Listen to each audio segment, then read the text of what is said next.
zero COVID strategy, which started after the outbreak of novel coronavirus in Wuhan. Professor Singh, why can't there be a more pragmatic approach? The world has moved on and the world has learned to live with COVID 19. A country like India has had a very successful vaccination strategy, and here is China, totally confined to what it had thought initially. There has been perhaps no progress in the way in which COVID 19 needs to be dealt with. The WHO has been telling China to change its approach, but why can't there be a pragmatic roadmap to normalization like other major countries, for instance, India, have adopted? Thank you. First of all, since President Xi Jinping is directly in charge of this zero COVID policy, if there is an unrest, it really raises question marks on his leadership's credibility.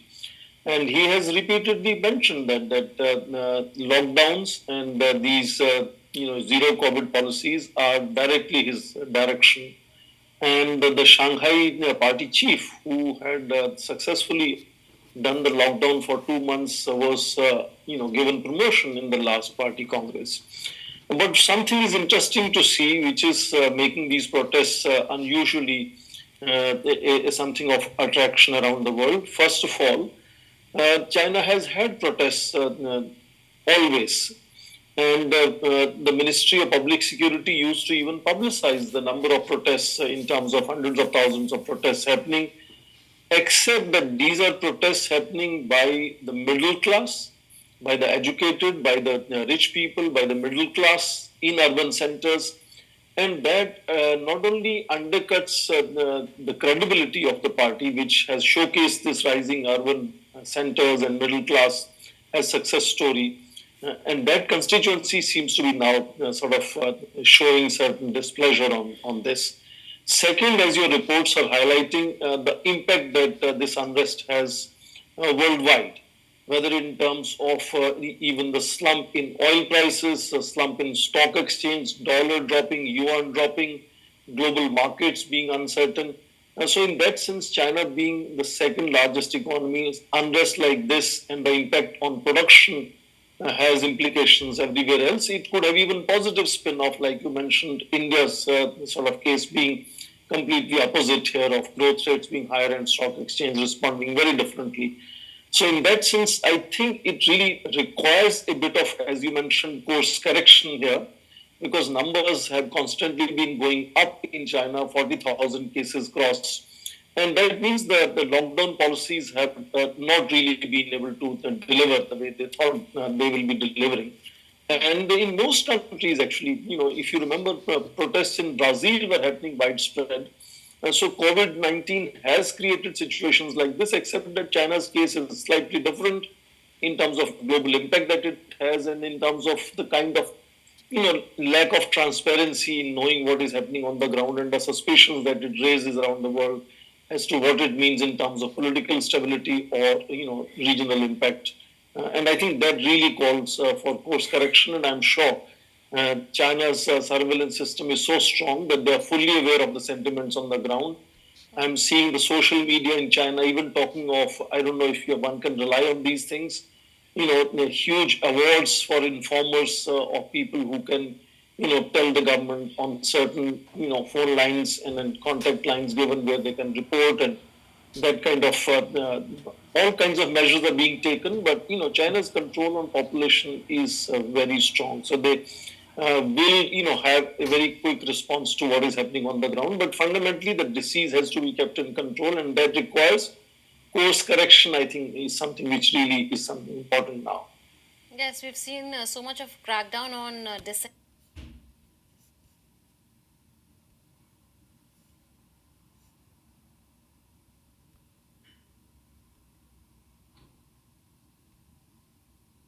Building further on the point that you made, Ambassador Sharma, and you also talked about it, Professor Singh, on the economic impact of what we are seeing in China, because the property market has taken a hit. Unemployment has hit the youth badly in China. Besides that, there are several consumers and businesses that are international and are linked to China, that they're also taking a hit. Production of iPhones at the Foxconn manufacturing facility in Chengdu in China has been affected because the factory had to be shut down. Then toy manufacturing ahead of Christmas has taken a hit with factories manufacturing toys shutting shop. Besides that, there are so many inputs that come in from China in terms of global supply chains. So, do you think that this is going to be a burden on global economic growth? And unless there is a rethink by Xi Jinping, there's a more pragmatic approach adopted. Ultimately, the whole world is paying because of the economic domino effect that this is having on the global economy, isn't it? Thank you. I think you put it very nicely in terms of domino impact. China almost produces 30% of global manufacturing, and that I think itself created pressures both inside for China, but also has implications for the rest of the world. But we have noticed in some cases, for example, in China, because of this excessive, sort of production trade-driven development model, that despite pandemic, Foxconn factory, for example, was still trying to continue production, and that itself created itself more infections and protests, and then that itself is something which is adding on to the trouble at home because of production need to be sustained for China's own interest to continue the pace of economic development that it has maintained so far. And then, of course, if production slows down, it has implications for outside world. But it is interesting to see also not only how production is slowing down, unemployment is rising, but how Chinese media, at least social media, is also showing that there are now uh, attempts to push the blame to United States, to Taiwan, and to outside forces igniting these protests. That would create further problems for China's economic partnership or trade relations or political relations with the outside world as well, because it's an attempt to deflect the focus that these protests are not really homegrown, and these are protests which are being sort of encouraged by outside forces. It could be an expedient method of deflecting the anger of people, but that again would have an implication and long-term impact as to how other nations are going to respond to it.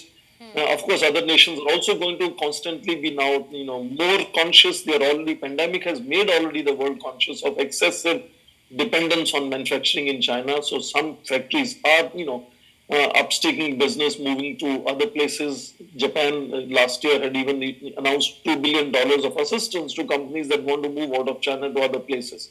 And that I think these protests will push that debate on decoupling from China much more vigorously. And I think there will be a possibility of companies shifting production bases to other places. So it's going to have much deeper, longer impact on Chinese economic model, on Chinese politics again, because of credibility being under question now, because of a lot of urban centers being in focus of unrest, and that really draws global attention. That is, whole global media is today talking of China's unrest, and that again has implications. It partially also encourages people who are protesting because they see world is sort of endorsing or at least noticing their protests.